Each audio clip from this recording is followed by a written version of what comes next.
Welcome back to another financially fabulous episode. I'm Limor and I'm here to show you how to crush it with your finances. We've got a really exciting topic that we're going to be talking about today is cryptocurrency, and I've got an individual here who has called himself being here in the crypto world since there was just Bitcoin. So it's almost the beginning of the cryptocurrency world, and I'm super excited. We got Dean Jessop in the house. Nice to have you here. Welcome. Thank you for having me.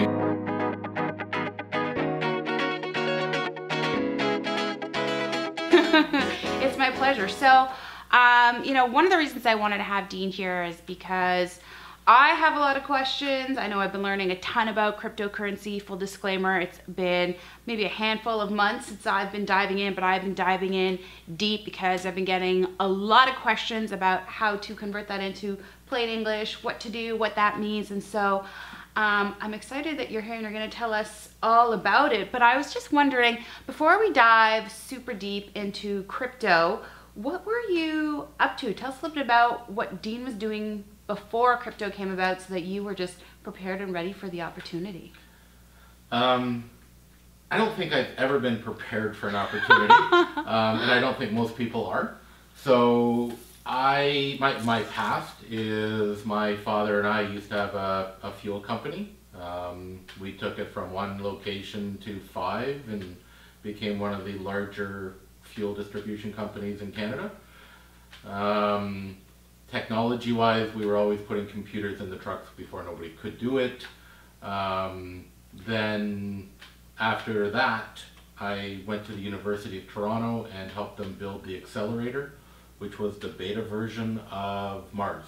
Okay, so you've always sort of been an innovator then, right? I've always tried to be ahead of the curve.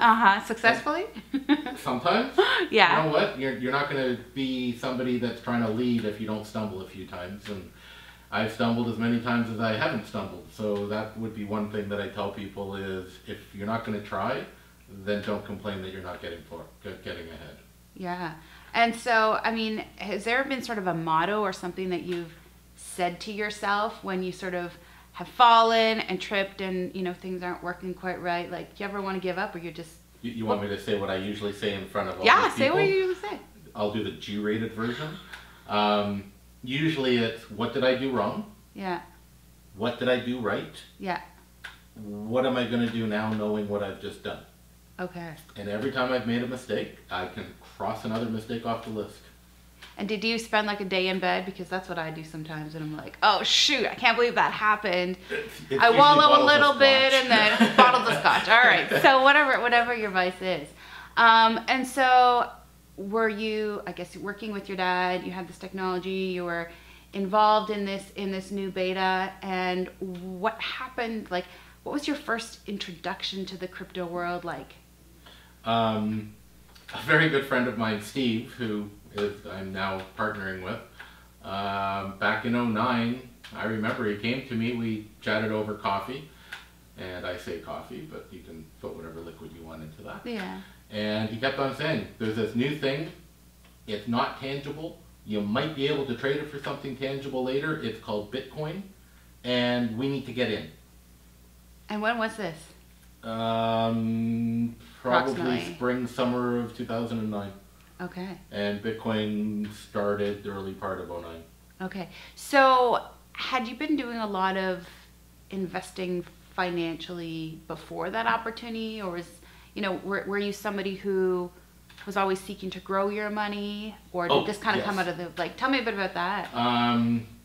So real estate has always been a great vehicle to increase somebody's wealth. Yep. You don't have to tell me that. I know I don't. That's partially why this is all happening. Yeah. So I have had multiple properties. I had triplexes. I've done all of that. I then went to lending. Okay. So giving people, lending mortgages to people. Of course. Which was also a very good rate of return with a lot of security behind it.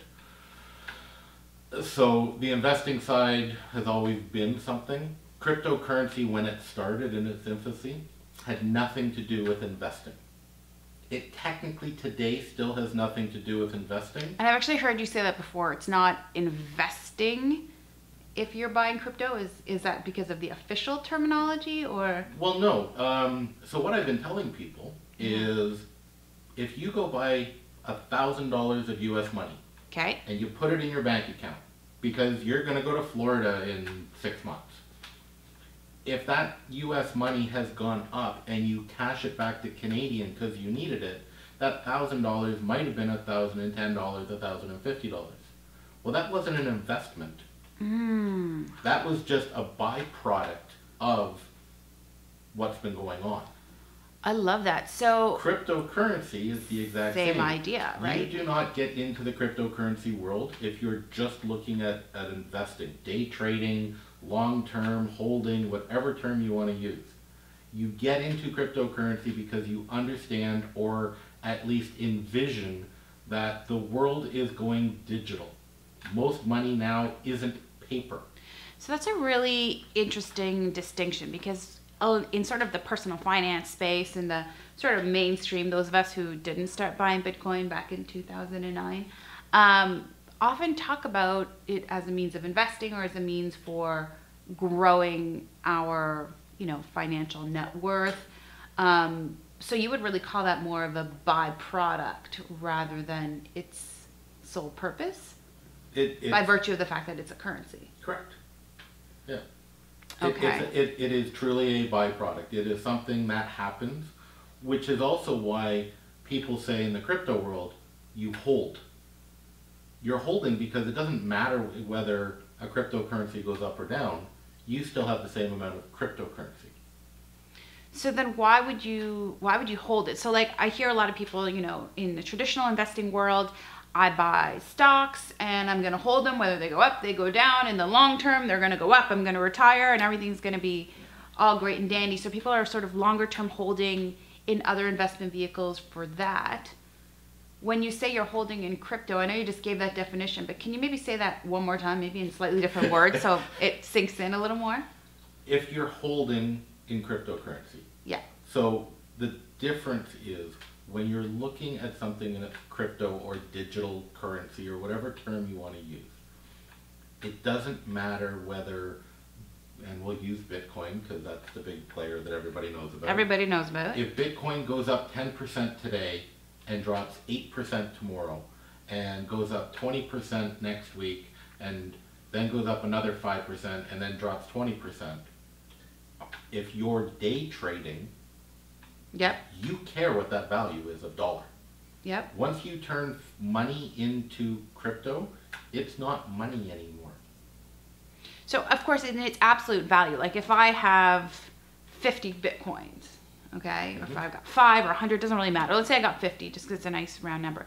If I've got 50 today and I'm holding them, I got 50 tomorrow and 50 next year and 50 the year after, but its convertible value to US dollar is what's fluctuating up and down. Correct. And so for those of us who are thinking about it as an investment, well, we want the currency value to go up because we want to increase our net worth. And then much like stocks, you would then realize that increased value when you cash out. When you liquidate to fiat, being US, Canadian, whatever that happens to be, then yes, you have seen an increase in your investment. So would you then say that for folks who maybe got into the crypto world earlier on, exactly when you said it was not an investment, your friend came over and said, hey, I have this opportunity of sorts, like what made you want to get into it if it wasn't an investment purpose? Because it was cool and different. Cool and different. All right, there you have it, cool and different. No, but I mean, it's more about digital currency and what that's going to enable, right? Right.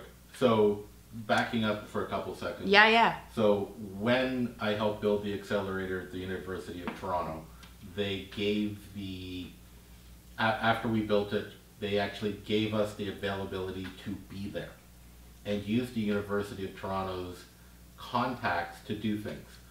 So in 2002, we put video on compact version of a Palm Pilot. When it still had the little stick stylus? Yeah, stick stylus, and it was the compact version. They called it the iPack.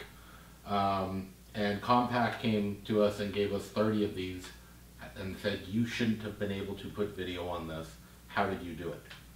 And we kind of looked and went, well, it was fairly simple actually, but it's too difficult to explain it to you. So that was '02.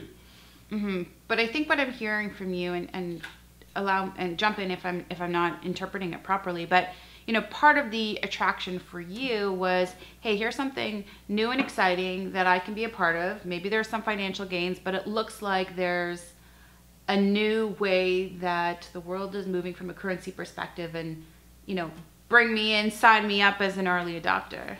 Yes, because that was also the time that Interact started. Well, Interact, in my personal opinion, and there's my disclaimers, is the equivalent of cryptocurrency. It doesn't move money. You do not email money to somebody. What do you mean? When I just joking. When I send you an email transfer, the dollars don't show up on your computer? Numbers show up on my computer. You can't print off the dollar bill? I don't have that printer. If any of you guys have that printer, let me know. It's right over there. But you are e-transferring ones and zeros for the equivalent of the value of dollars that you sent to that other individual. But when you do it with e-transfer, we're staying within the same common currency. We are. Because you can't e-transfer to the US right now or other places. That's right. That's right. I've actually tried to do that. You can't. And then we were using things like TransferWise and other types of services. But I guess this is then kind of the next level or the next step. This is the next step because you can transfer $1,000 worth of value of a cryptocurrency to the US, to the UK, to Australia, to the Philippines, wherever you want to send it, and they will see it. I say instantaneously, but that gets overused. They will see it usually while you're talking to them after you've sent it to them. Okay, so I have a lot of family in South Africa, and for like birthday presents and stuff, I've sent money before, and it was literally like 5 days with the fastest system and cost me an arm and a leg to send it. So this is relatively instantaneous as compared to you could send it to them on their birthday, and they would still get it on their birthday? On the birthday of the same year. So, and the cost is minuscule. It's 0.0001 of a trade. Right. So it makes a lot more sense to be able to do that. It does. And so, I was going to ask you, what's made you successful in crypto, but I'm almost rethinking that question because you got into it, you were super curious. What's the journey been like for you since you've purchased and your friend Steve was like, hey, let's get in on this opportunity? What's that wild ride been like? It's been interesting. We've watched the coin go from, like, we're using Bitcoin. Bitcoin was 8 cents. We saw it go to $2. We saw it go to $10. We figured out that it was going between $2 and $10 in between university and college semesters because they were using it. Then we watched it go up to 200. Then we watched it go up to 1,000. Then we watched it drop again. If we actually were worrying about it that it was actually money, there'd be a whole lot less hair. So you weren't thinking about it as money. You were thinking, I have X amount of coins, and I will be able to barter them. Okay. For something tangible. It had nothing to do with money. If you wanted 1 Bitcoin for this cup a few years ago, I might have agreed to that. And I could have transferred you 1 Bitcoin. It's like the story of the guy that paid 10,000 Bitcoin for a pizza because it had no value. Right. Somebody accepted it. Right. Okay. And so, at any point in time along this, $2, $10, $200, 1,000 plus. At any point, did you sort of have this extreme excitement and switch of mindset from it's just a Bitcoin to hold on a second, now its value has gone up far more than I think anyone would have expected? Did you sort of get excited? Did you switch into the investor mindset at any time throughout the process? Turning the camera off for a second? Sure. Yeah. Sure I did. You get caught up into media because remember 2 years ago, general public media wasn't talking Bitcoin. No, of course not. A year and a half ago, they started talking about this thing. a year ago, it was the only thing talking about. 3 months ago, every news feed had something to do with cryptocurrency. Mm-hmm. So you get caught up in it. It's still what can you trade it for? What can I do with it? So what are you trading it for, or what are you holding out to trade it for? How are you using it these days? Well, I have a little bit of Bitcoin. Cryptocurrency being, there's over 1,500 of them right now that are, there's a lot more than that, but a lot of them aren't on exchanges or are specific for a niche that I don't need to be involved in. The ones that are on exchanges, I will probably hold some of them. And I do trade cryptocurrency for cryptocurrency. So as a sort of a day trader, if you will, like yeah, up or down? I don't even check what the price of Bitcoin is every day. Mm-hmm. If it comes in a feed, I find out what Bitcoin price is. Because again, it's not money.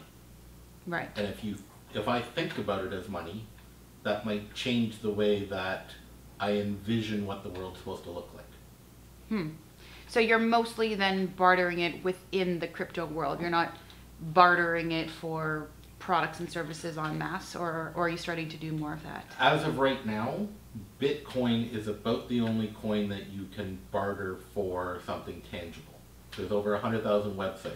And I've seen those, and I'm sure you guys have seen those too. Microsoft, Virgin, Overstock.com, Tesla Motors, they accept Bitcoin for product. And mostly those are like high-end ticket items. Some. Overstock.com, you could go buy a sweater with it. Mm-hmm. So maybe there's actually something that we can just dive in here for a second to make sure that everyone's on the same page. When a Bitcoin is worth a significant amount of dollars, call it 500, call it 1,000, call it 1,100, depending on when you're watching this, and it goes up and down. And when you want to buy something like a sweater and you have a merchant or a vendor that accepts that currency, they're buying, you're using a fraction of that currency. I mean, let's assuming that you're using, it's a $200 sweater or $100 sweater, or maybe it's on sale, but right? You want it better be on sale. No, Frugal. but no. It's about fabulous, right? If you really want that sweater, by all means, buy that sweater. Just make sure you're not also at a restaurant. You're not also, it's about trade-offs, right? But regardless, totally side tangent. Sorry. Totally side tangent. So I'm gonna buy this $200 sweater that's on sale for $100. Okay. And I have this Bitcoin, and for all intents and purposes, let's just call it $1,000 value as of the time I'm buying this sweater. So a long time ago. Yes, a long time ago. We're trying to do easy math here. Explain how a piece of a Bitcoin is used for a sweater. And I know you've sort of talked about Satoshis, and maybe you could just clarify exactly. No problem. Or just a bit more clarity how that actually works. So a Bitcoin is broken up into 8 decimal places, the same way that a dollar is broken up into 100 decimal places. So you have 100 pennies that make $1. You have 100 million Satoshis, which is the equivalent of a penny in this conversation, that make up 1 Bitcoin. So I can give you 1 Satoshi, which is 1/100 millionth of a Bitcoin. Just like I could give you 1 penny, which is 1/100th of a dollar. Okay, so when you're looking on an exchange, and let's say someone's new to being on an exchange, is the currency outlined as these 1/8 of a Bitcoin, or how would someone really understand how that comes together? When you're looking at an exchange, and let's say you put, using the $1,000 for a Bitcoin. $1,000, easy numbers. Let's say you put $1,000 into the exchange. The exchange would then show that you would have 1 Bitcoin of value on that exchange. They don't care what the US dollar version is or the Canadian conversion is. All they care about is you have 1 Bitcoin. If you wanted to trade that $1,000 and buy a $100 sweater, you would then trade 0.1 of a Bitcoin. And It could be 10% of. yeah, 10% of. Okay. Which turns into $100 worth of value of a Bitcoin. Got it. And the equivalent of e-transferring, and this isn't how it works, but I'm trying to just put the picture in everybody's head. Yeah. The equivalent of e-transferring that store, that code, for you to be accepted as payment so that they can ship you the sweater tomorrow morning. Got it. Okay. That makes a lot of sense, and thank you for doing the interactive version and working with me with the round numbers, because you know, when you're relatively new to this, and I know a lot of people are, I get a lot of questions about cryptocurrency and how does that work. It definitely helps paint the picture. So in this scenario, of course, the store would need to accept Correct. the cryptocurrency, which is happening really slowly. Like what have you sort of seen? Everybody's been focusing on Bitcoin because, again, it's the grandparent. It's kind of like saying Bitcoin is cryptocurrency, like Kleenex is tissue. Everybody's been focusing on that, and they're trading or creating merchant services against Bitcoin. The problem is with Bitcoin now being $75,000 to $8,000 US. So if I wanted to donate, my apologies. If I wanted to transfer $100 worth of value of a Bitcoin for that sweater, I'm now 0.002, let's say it, not the right math, but you get the picture. The transfer fee for that Bitcoin would be 0.0001 of a Bitcoin. Okay, so I was hearing that, like if you want to buy a cup of coffee with Bitcoin, it will cost you way more in transfer fees than it would the actual coffee itself. Right, because it's not a percentage, it's a percentage of the transaction, and because Bitcoin has such a big value for the conversion into fiat, it's too expensive.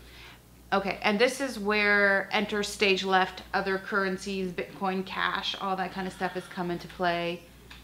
Yeah, anything that has the word Bitcoin in it, again, personal, I'm just going to have the big disclaimer. Whatever I say is my personal opinion. Well, it is, for sure. That's what we're doing here. We're having conversation. So anything that says Bitcoin, whatever my name is, they're only using the name Bitcoin. It's not really Bitcoin. They forked it. Forking is basically the equivalent of photocopying it, but changing something in the code. So it's almost the same, but not quite. It's being open source. So a lot of them that are doing that are calling it Bitcoin, whatever that name is. They're trying to keep the brand of Bitcoin alive, even though it has nothing to do with it. Okay, so it's a branding play more than anything else. It is. Okay, so that if you do want to use your cryptocurrency for smaller transactions, there's other currencies that you would exchange your currency into so that the transaction fee is smaller. Am I understanding correctly? Yes. And right now, there are starting to be a few newer companies or newer cryptocurrency overseers, we'll call it, that are looking at creating a merchant services that is easier and less expensive using their coins. Got it. So they're switching it over.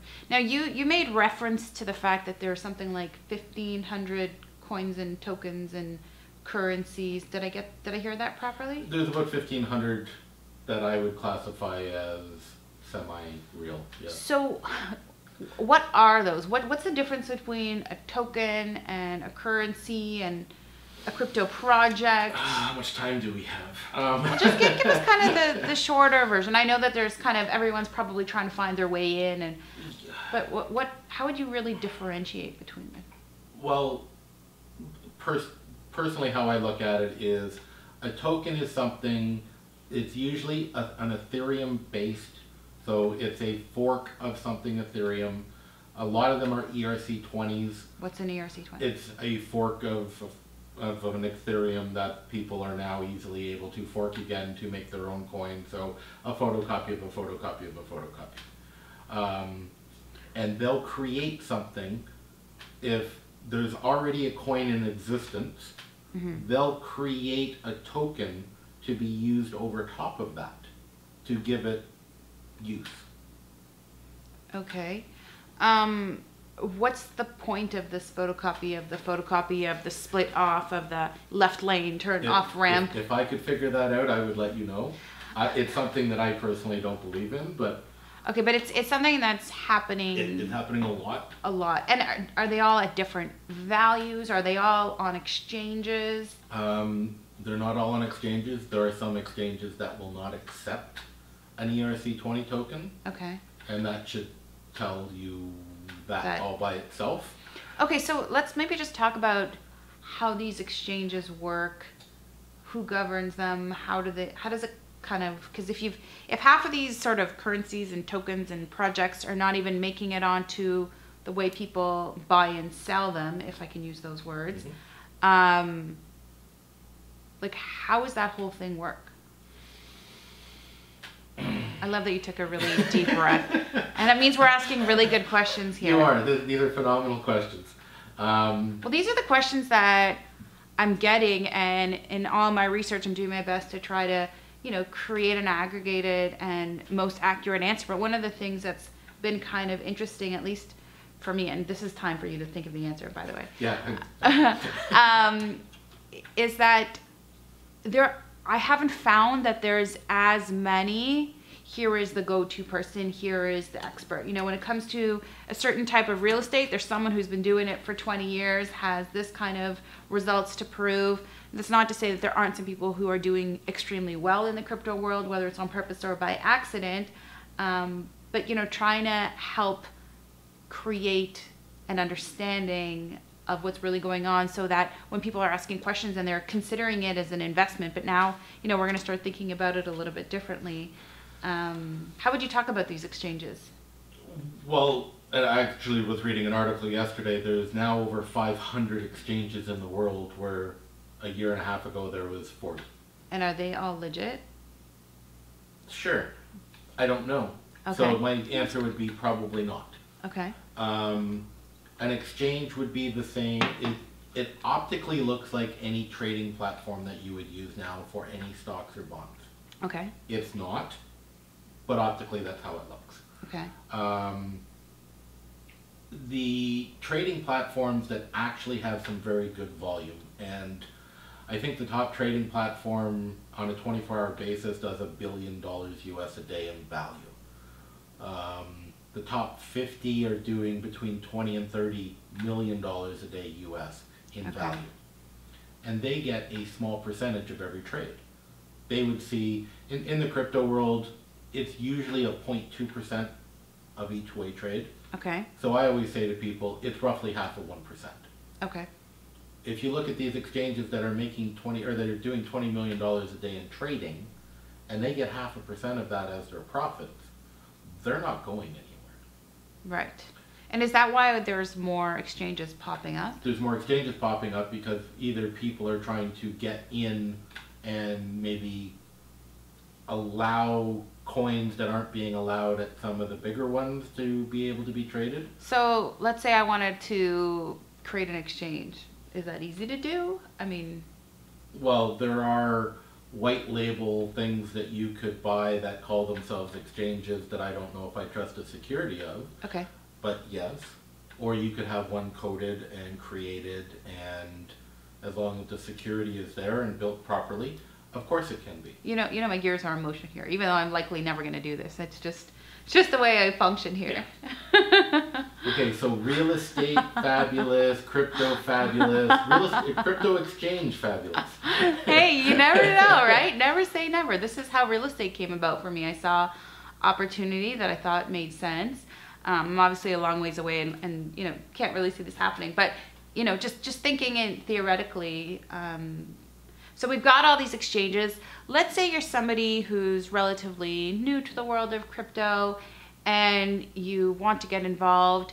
How do you even evaluate first the exchange, if you even make that conscious decision that you're participating on or buying on and selling on? And secondly, with all of these tokens and coins and currencies, how do you evaluate? The three pillars you'll be able to figure out if a cryptocurrency or a token is a viable option. Okay. So the three pillars are technology, community, and liquidity. So when you say we've created, is this sort of your way of framework to look at it? Is that what you mean? So again, Steve and I, we've been doing this enough, and we've looked at a lot of different coins, we've looked at different tokens, and the framework is now all the same. It's three pillars. Okay. If it falls within the three pillars, technology, community, and liquidity. And I'm right. assuming you're going to explain those next. I'll go a little deeper in that. But if it falls in between those three pillars and you go, yes, it makes sense, then you have to do your own research to see if it feels right. Okay. So technology would be the cryptocurrency itself. And I keep saying cryptocurrency. Yes, there's tokens. Yes, there's everything else, but cryptocurrency. Yeah. So the wallets, the coin itself, what the technology is that created it. Mm-hmm. Is it a photocopy of a photocopy? Is it an actual blockchain itself? And so when it's not a photocopy of a photocopy of a photocopy, is it considered better quality? Is it more unique? Is a photocopy bad? It's not bad for some things. Right. Depending on what you're doing with it, Okay. they have their uses. Right. I look going, if you were looking at it as how many Satoshis would you get to keep? Okay. If you have Bitcoin and Bitcoin's value stays the same at, let's say, $10,000. Okay. Let's say that where it stays on a daily Perfect. basis. 10,000. And Ethereum, which is a very great coin, it now is 0.1 of a Bitcoin. Okay. And it drops to 0.9 of a bit, or 0.09 of a Bitcoin. Anything under the Ethereum platform has also dropped that 10%, even though it didn't do anything on its own. So by virtue of being connected through the split of a fork, I don't know if I said that right, but anyways, by virtue of being connected, whatever sort of happens to the parent currency or coin then trickles down. Is that correct? It has the ability to trickle down a lot more than just it being a standalone. Now, did I just make that up? The parent, or is that a real thing? I wouldn't call it a parent, but yeah, optically that would be how it would work. Okay. Well, we're trying to sort of make this a bit more plain English. Yeah. No. So if Bitcoin goes up in value, Ethereum, because Ethereum is basically one level below Bitcoin. Yeah. It will go up in value even if the Satoshi stay the same. Because again, the value we're talking about is the money, the fiat. Right. So if Bitcoin is 10,000 and Ethereum is 0.1 or 10% of the value, if Bitcoin goes up to 11,000 and Ethereum stays at 0.1, Ethereum also gained 10%. Right, because it's relative to one another. It's the Satoshis that goes against everything, kind of like the US dollar is the currency of the world. Right.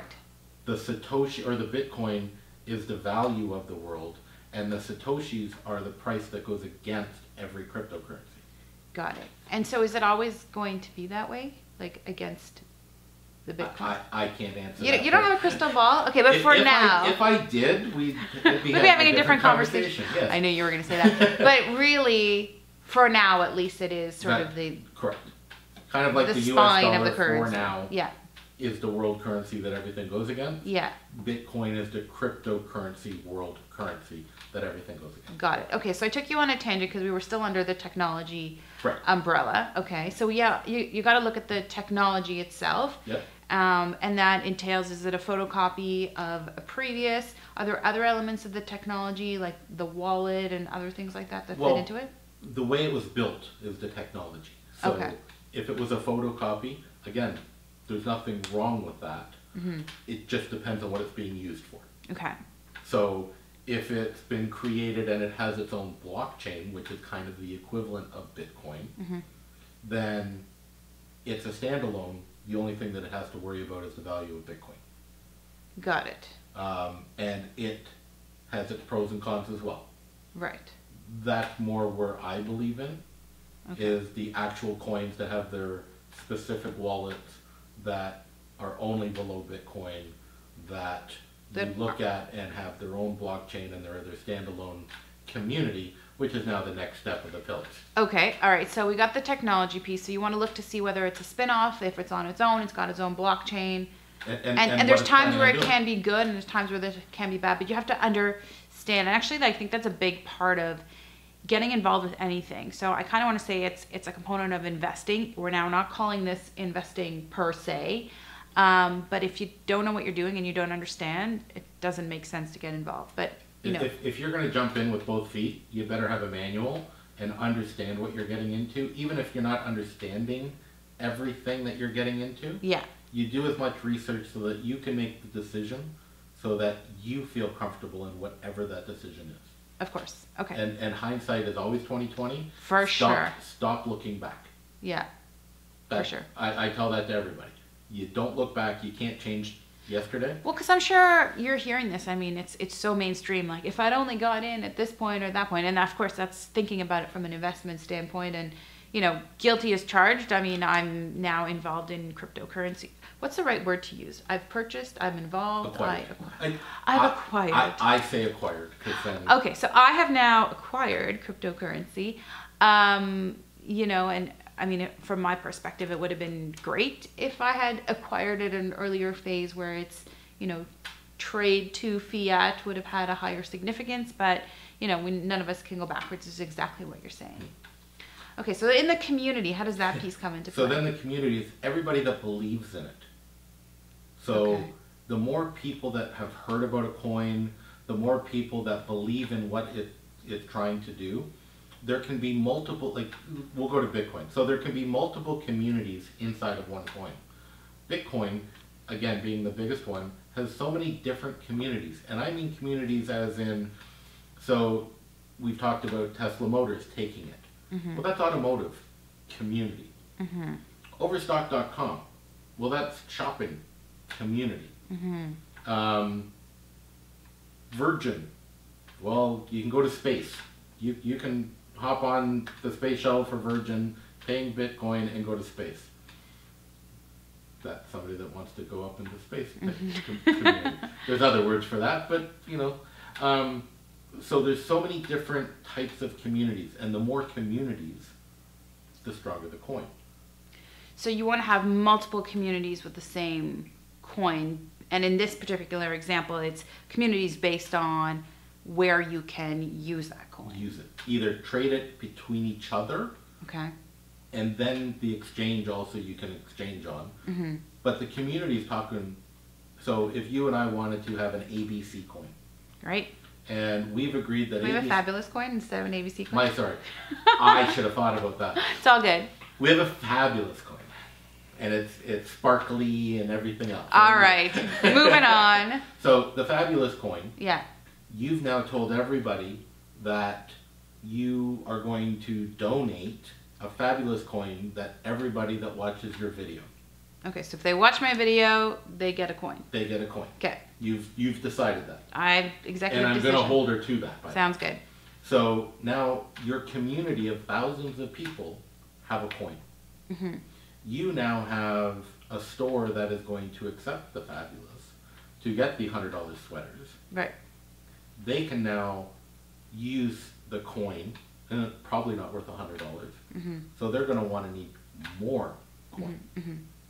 So basically, I mean, it sounds like the more people who are acquiring, excited, the more there's vendors and merchants where you want to have the outlet, the more it'll be traded, the more it's traded, the more the exchanges are happy, the more exchanges want to have it. So it sort of just creates this sort of synergy or snowball of excitement about a particular coin or currency. Correct.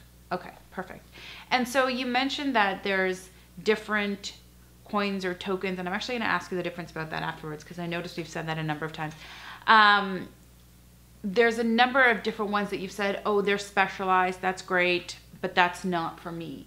What do you mean by that, or what kind of specializations do they have? Well, there are some currencies, tokens, coins. So I'm going to answer the first question first. Currency, token, as long as we remember, we're still on community. We come back to those. Okay. Coin. They're all technically the same way of saying the same thing until you get to a unique coin. Okay. Then some of them are currency, some of them are tokens. Tokens are usually the Ethereum based. And so are they used differently or held Well, differently? if you're trading only, they all trade the same way. They all trade the same. Okay. It's when you get into off exchange trading, most of the tokens don't trade off exchanges. And then when you trade, are we really saying trade for a sweater? Is that what you mean? No, most of them trade for Bitcoin or other currency on an exchange. So on an exchange, you're only exchanging between crypto to crypto. Okay.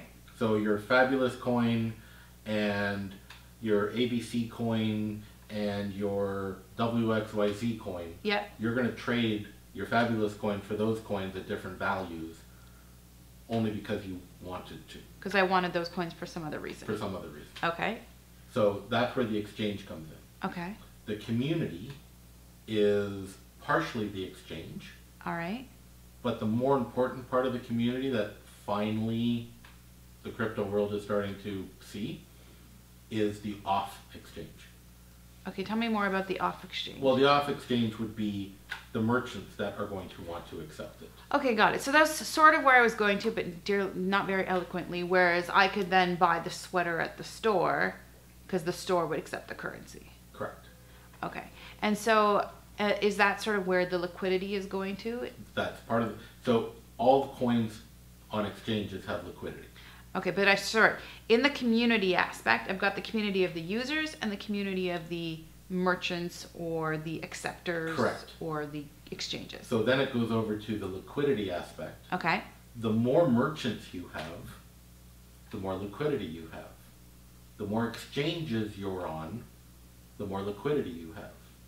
The more people that want it, the more liquidity you have. So now, I know you're going to tell me that liquidity is a good thing, and from an investing world, yes, you want to make sure that your investments are liquid. Why in this sphere would it make sense? Like, why would I want to have a coin or a currency that is more liquid? Is that of higher value? Well, it's at higher value because if you ever want out of that currency to go to a different cryptocurrency, there has to be enough liquidity for you to make that transaction. Got it. Okay. So in the same way, if I've got a stock and it's not heavily traded, it can take longer, or it can be a lower price if I want to sell Correct. it. Okay. So the exact same thing.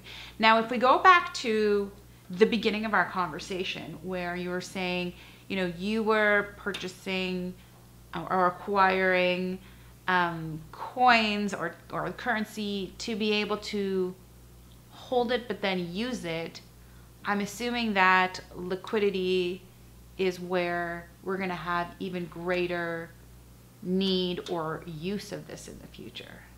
Correct. So again, in 2009, this was this cool software, and it's not software, but it acts like software. It's this cool software that was interesting and neat, and the technology, the white papers that we read on the technology of what blockchain was, and it was great. Yeah, we're in. And then when you start watching it going forward, you kind of figure out different ways that people hadn't thought about it yet. And 9 years later, we're still doing that. There's a lot of coins being created, but there's a lot of things that people are doing the exact same as what the person before them did. So not a lot of evolution there. There's not a lot of, this is a decentralized, worldwide transfer of value. And I keep using the word value instead of money or fiat because it's not money. Right. It's value. And it's whatever the value of the world acknowledges the value to be. Because currency is not like a stock. It's not backed by anything. There's no company, there's no asset, it's not like real estate. No, and you said currency. Either cryptocurrency or fiat are not backed by anything. Fiat does not have any backing except for what the government says. Well, that's what I was going to say. So it's no longer like gold equals the dollar, but there's a government intervention there. Right, and we do know a couple years ago when one of the governments declared bankruptcy, they weren't allowed to get the money that they put into their banks because the government said it didn't exist anymore. Well, I guess maybe not all that different, but still seemingly different for sort of as it's becoming a bit more mainstream from a currency standpoint. Okay, so we've got the technology, we've got the community, we've got the liquidity, and so if somebody's considering getting into crypto, they're looking to acquire, they're considering those three things, but what other, maybe advice is the wrong word, but what other things should they be considering? Because there's another level on top of that. First of all, not everyone's in a position where they could really properly evaluate all of those three. I mean, it's not like there's a very straightforward report card unless I just haven't subscribed to that email list. And if you find that email list, you let me. Again, we should be working on that project together. But how does somebody really properly evaluate if this is something that they're considering? Honestly, I don't have an answer for that. A lot of it goes by what's here. What's in your heart? It's the same as real estate. So again, we're going away. No, we're going away from the crypto talk for a second. Yeah. And now we're talking real estate. Okay. Just to be clear, real estate. If you're looking for a property for yourself, it's all emotion. Yeah, but let's say I'm going to rent out, I'm going to get a duplex and I'm going to rent it out. So you're going to crunch all the numbers. You're going to crunch the numbers, and then you're going to figure out whether it's going to be better value for you when you want to sell it in 5 years. Or whether you're going to get more per year, because something might not go up in value as much over 5 years, but you might get 10% more rent. Yeah, I mean, I would say in real estate, and I mean, you know this, you want to minimize the amount of speculation. So I'm going to start with a location where, there's strong economic factors. I'm going to consider, is there influx of population? What's the rent like? What's the history like? There's definitely a lot more that you can concretely say, yeah, it's cash flowing every single month. Sure, my tenants could move out. Sure, they could trash the place. There's insurance and elements of risk. When it comes to real estate, yes, I would say maybe 85%, I don't even know what number, let's say 85, 90%, as you crunch all the numbers, you still have that feeling in your gut on, is this the right or the wrong thing? But you've got a lot of numbers and facts. And actually it's been really interesting for me as I've been sort of moving into acquiring crypto and talking with a lot of other investors in the real estate space who are just like, it's not a hard asset. There's no way I can jump in. Years from now, there's a condo that if they bought the property 2 years after, just a month after you bought, they've now got a variance, and now they've built the condo next door to you. Your view is now looking at the next door neighbor. Was that a good investment? It was you made the investment on the numbers that you had and the gut feel that you decided, and other things now have changed that you had no control of or knowledge of. So, I mean, let's not get into is it still cash flowing and all that kind of stuff. I wasn't getting into any of that. Right. So from an investment dollar standpoint, but yes, there are other external variables. And so is that sort of where you're going to with the crypto? And that's where I was going, okay, we're now going away from real estate. Real estate! We're shifting to... Cryptocurrency. That's actually good timing. So in crypto, when you're looking at something. Yeah. If you're looking at a white paper, you're looking at their website, or if it's already trading, you see how much it trades. If it has a lot of trading, that means there's a lot of people interested, more liquidity. Right. Well, then you're going to go and say, what can I do with it? I always do the doomsday. If every exchange shuts down tomorrow, what can I do with the cryptocurrency that I'm holding? Well, Bitcoin I can still move, and I can acquire things with it. Right. Most of the other coins out there, if there isn't an exchange, there's nothing you can do. Right, you're SOL. Because most of the coins out there can get traded to Bitcoin. Now, the likelihood is, again, we don't have a crystal ball. I mean, I don't know how you talked about this as doomsday. The exchanges are making money per transaction, so they're likely not going anywhere. But from a liquidity standpoint, I see that that's critical to be able to get out. And in real estate, it's actually kind of the same way. Since we're kind of jumping backwards and forth a little bit, if you've got a property and the worst case scenario happens, what are your options? Can you sell it? Can you rent it? Can you renovate it? You need to be able to evaluate all of those things before you buy the property. So Right.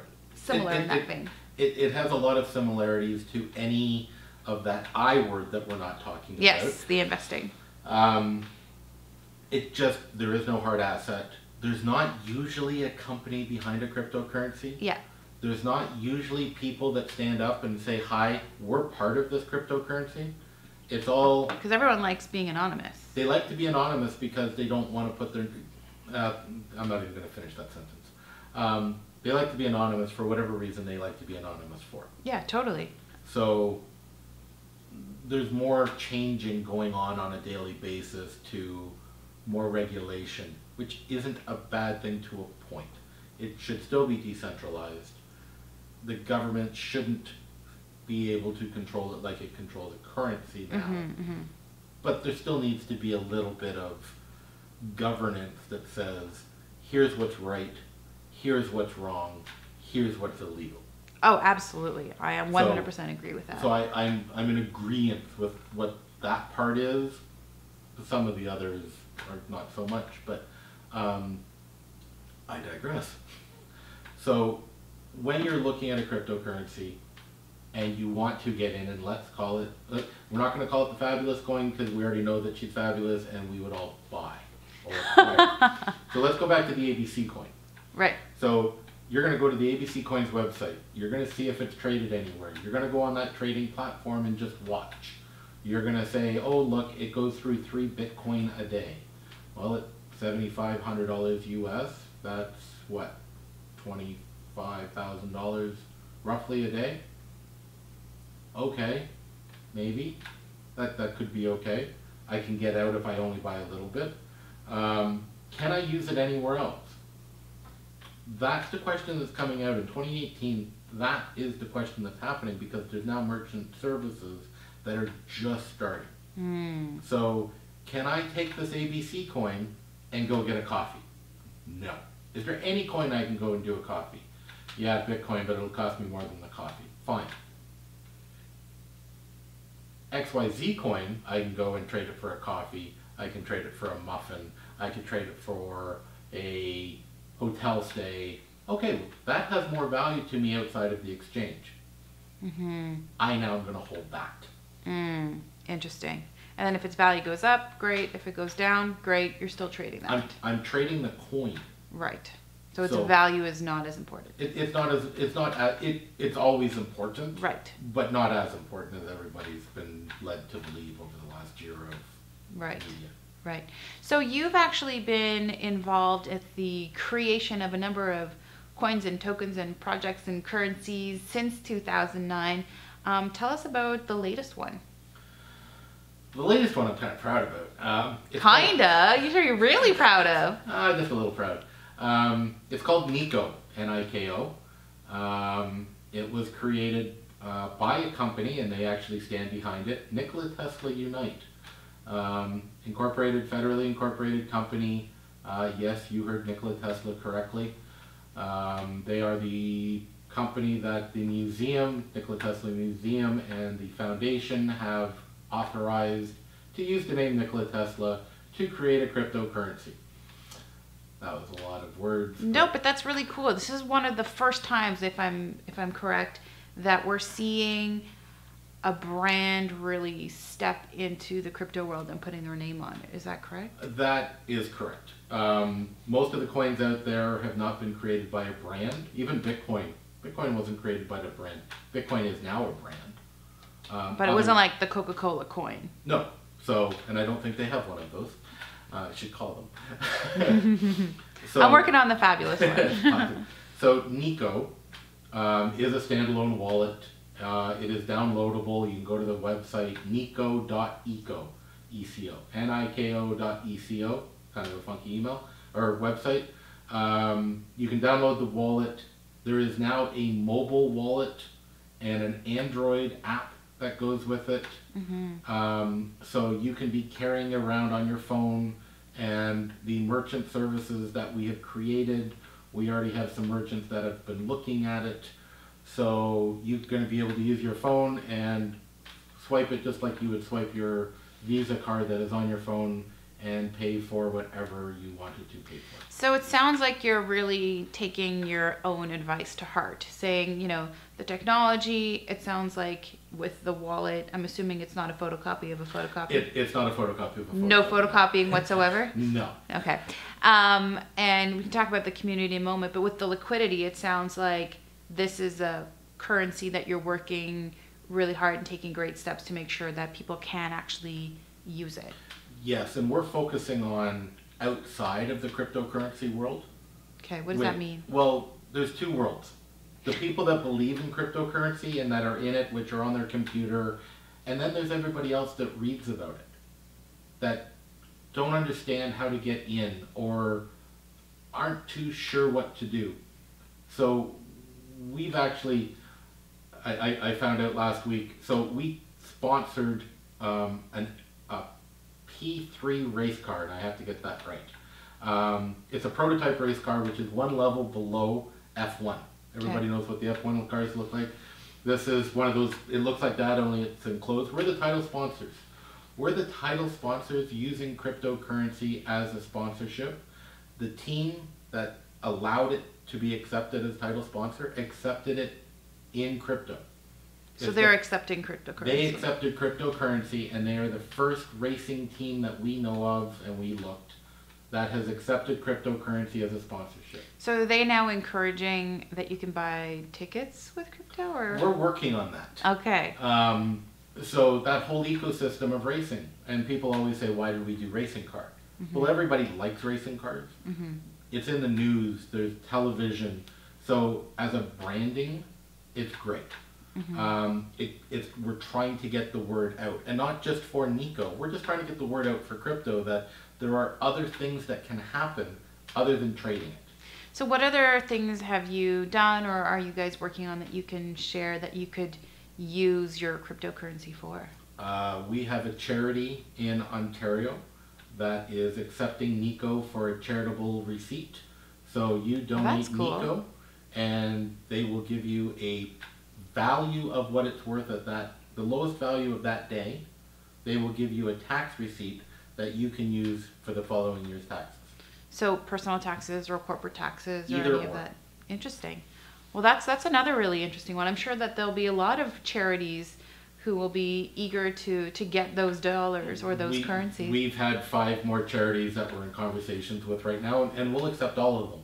So if anybody's listening, we will talk to any charity so that they can accept cryptocurrency, and we will even teach them how to do it. That's awesome. And it's any cryptocurrency that they're interested Well, hopefully it's going to be Nico, because that would be our brand. But of course we will assist them with others as well. Yeah, sort of the way of the world. It's the way that it should be. Right. Again, cryptocurrency is decentralized. There should be no one person controlling it. There should be no one organization that oversees it and has decision. Yeah. It's how can we help? Right. That's what cryptocurrency should be. Okay, so you're working on that. What does the community look like today for Nico? It's actually it's funny. So it's actually fairly big. As soon as Nikola Tesla Unite came out saying we are supporting this, we had a lot of people that believe in Nikola Tesla and what he did. That have come up and said, you can prove that Nikola Tesla Unite is part of Nikola Tesla? Yes, here's a letter. Perfect, we're in, how do we do it? Yeah. So we've had scientists come that have been working on the Tesla coil that was created. They're trying to do new things with it. We're assisting with them. There's electric bikes that they came to us and said, we can do this, we can help charge quicker. And we went, great, how can we help? So there's all these communities. Yeah. And the Nikola Tesla community is one of them. But general retail, being able to accept a cryptocurrency at general retail. So you've got all these stores and who are interested. If I want to use my Nico currency and get item, is it trading? Is it buying? Because... Well, is it a purchase the same way? I mean, it's a currency, but acquiring. You're acquiring the product or service. Yeah. Which then means you still have to pay the sales tax on it. Okay. This is no way, shape, or form a way to get around paying sales tax. Yeah, no, we're not trying to... No, I'm just... Yeah. I personally don't use the word buying. Okay. Because then people think fiat. Got it. But is it then trading, acquiring, bartering? It's either trading, bartering, okay, acquiring. Yeah.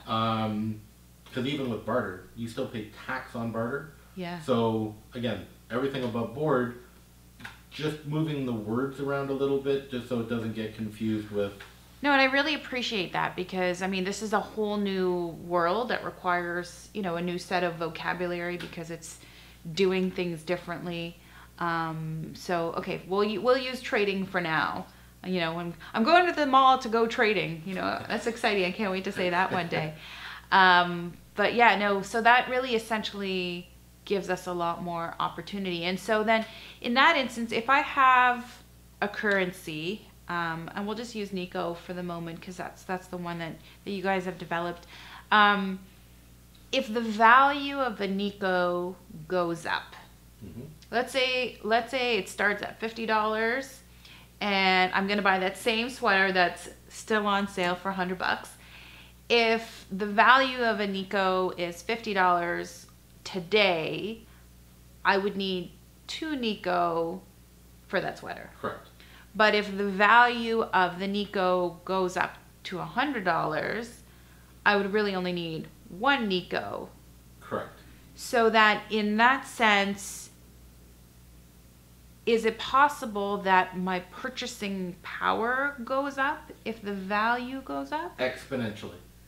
Exponentially. So that's another really interesting way to maybe think about buying into these cryptocurrencies, because if and only if the value then goes up, and in complete transparency they can go up, down, sideways, and everything in between. It could have gone from $50 to $5. So. Absolutely. So we're it's not only so that we can do a better job of our Christmas shopping, but you know, in theory, part of holding these, if the value in fact goes up, your purchasing power goes up. Correct. You're using less coin for the same acquisition. Right. So in the trading of currency for crypto for goods, mm-hmm. the value can go up or down. And again, that's where an exchange helps, because the exchange is what everybody agrees to. Mm-hmm. If we use barter for a second. Yeah. So if you and I agree that the beaver pelt is worth 2 squirrel pelts, and I go to the next town. What's it? Well, because that's what barter used to be. Wow. Okay, what else would... How about... It's what I use. Okay, no, it's perfect. I'll give you my goat, and you give me your and I'll give you 3 wheelbarrows. Chickens. Yeah. So... Sorry, I could not give no, a straight that's fine. But if I go to the next town, yeah, I might get more for the same... Goat. Right. So, why wouldn't I go to the next town? The exchange, which is a worldwide 24-hour, 7-day-a-week exchange, right, has the value public on a website that everybody can check. And are all the exchanges the same? Like, let's say a currency is traded on multiple exchanges? They're not interconnected. Okay. They are usually fairly close. Okay. Sometimes there will be an up or a down on one exchange that the other exchange hasn't followed yet. Yeah. And that's where day trading and arbitraging come in, but we're not going to go there. We're not going to go there, yeah. So yes, the value is usually close enough, so you pick an exchange. Right. And say, we agree that, you know, this 1 Nico is worth $51.57. Right. Great. For that $100, I need 1.92 Nico. Do we agree? Yes. I will give you the Nico from my phone. You will accept it while we're talking. Yeah. Before the sentence is done, you should see it on your phone. Right. And you go, we are done. Very good. Okay, so I understand how it works on exchanges. What happens when merchants come into the mix? Because, you know, I'm going out to retailer A. Does it go via an exchange in order for them to get the currency, or how is that value consistent? Or will they align with at the present currencies? moment? Yeah. it would be the same as what we just talked about. So Okay. if you were the merchant, Yeah. you and I have agreed that 1.92 Nico is $100. You would end up with 1.92 Nico in your Right. account. Just like when you accept a credit card, you actually don't get the fiat in your account the second you swipe the credit card. Okay. You actually have to take a couple steps to convert that into a deposit into your bank account Got a few it. days later. Okay. Okay. No, Okay. that makes perfect sense. So if you look at it that optics, we would be the same. The crypto would be sitting in your crypto account for your company. Mm-hmm. If you wanted to cash it, you make that transaction happen. It then 2 or 3 days later shows up in your bank account in fiat, just like a credit card payment. So now that we bring up credit cards into the mix, this has kind of sparked another idea for me. Can you potentially pay off your credit card with crypto in the future? Anything's possible in the future. Okay. Today, I'm assuming at the you present can't. moment, credit cards want fiat. Right. So if you had enough cryptocurrency that you could convert it to fiat to pay off your credit card, yes, but there isn't the direct correlation. Well, because I'm thinking about let's remove one step. If there was a credit card out there, I'm just brainstorming all over the place today. Are. This is how my mind really works. So if you had a credit card that you could buy with fiat, Canadian dollars, US dollars, whatever, and then you could take your crypto, which value is obviously fluctuating up and down, assuming our purchasing power goes up, but we could in fact pay off our credit cards. That could be really interesting. It could be, and that could be something that happens now that you've told the world. So do I get royalties on that idea? That would be awesome. But that's awesome. But again, that's part of the community. Yeah. There is a crypto community as a whole, and that's where I went. There's two worlds. There's the crypto world and the non-crypto world. They're just starting to date right now. I love it.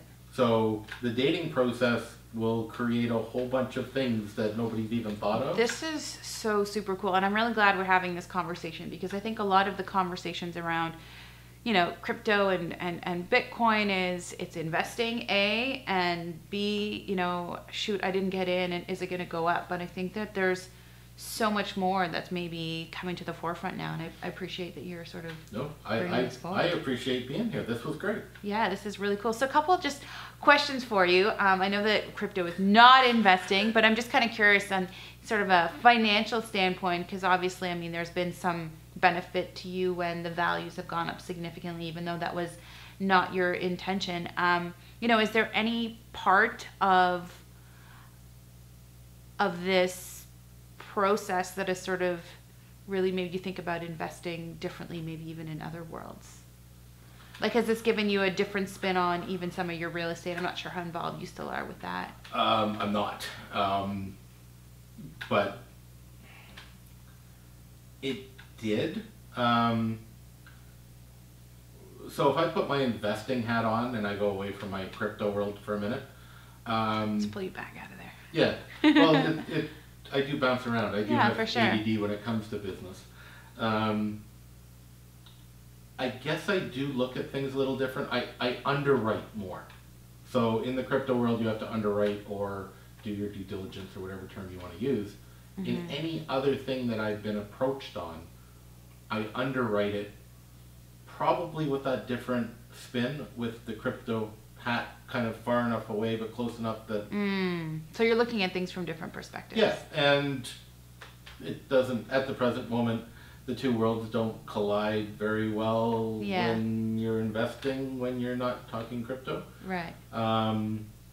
So, yeah, I don't even know how to answer that properly. Okay, no problem. I think it's interesting because you've lived so deeply in real estate and lived so deeply in crypto. I'm just kind of was curious about how those two really came together and sort of the culmination of it. So let me ask you this. Is there a financial move that you've made that you're most proud of? Oh, wow, there's a deep breath again.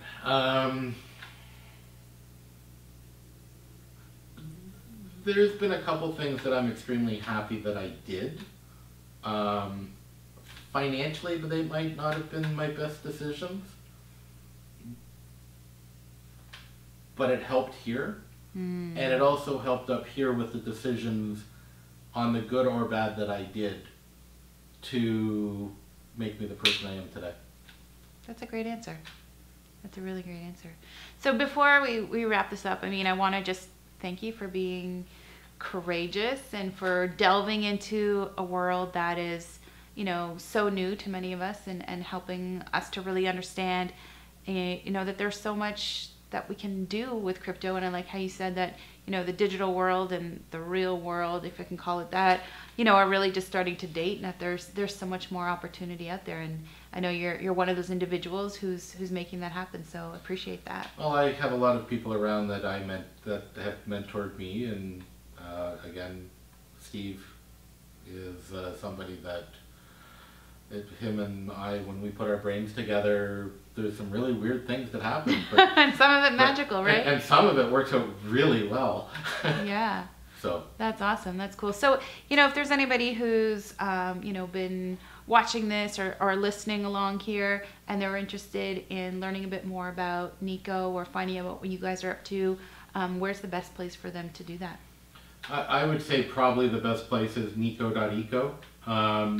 And if you want to get a hold of me, just go into the contact us and just let us know that you came from here, and they will forward it to me, and I will send you an email.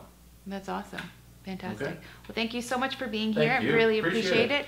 And if you guys liked this video and you enjoyed it, make sure you subscribe down below. And if you got any questions or comments and you want to learn more about cryptocurrency, let me know also in the comments down here below, so that I can make even more content to help you on your financially fabulous journey. And as always, come on over to limor.money. There's got tons and tons of articles and resources and things for you to download to help you become even more financially fabulous. Thank you so much for watching, guys. See you next time.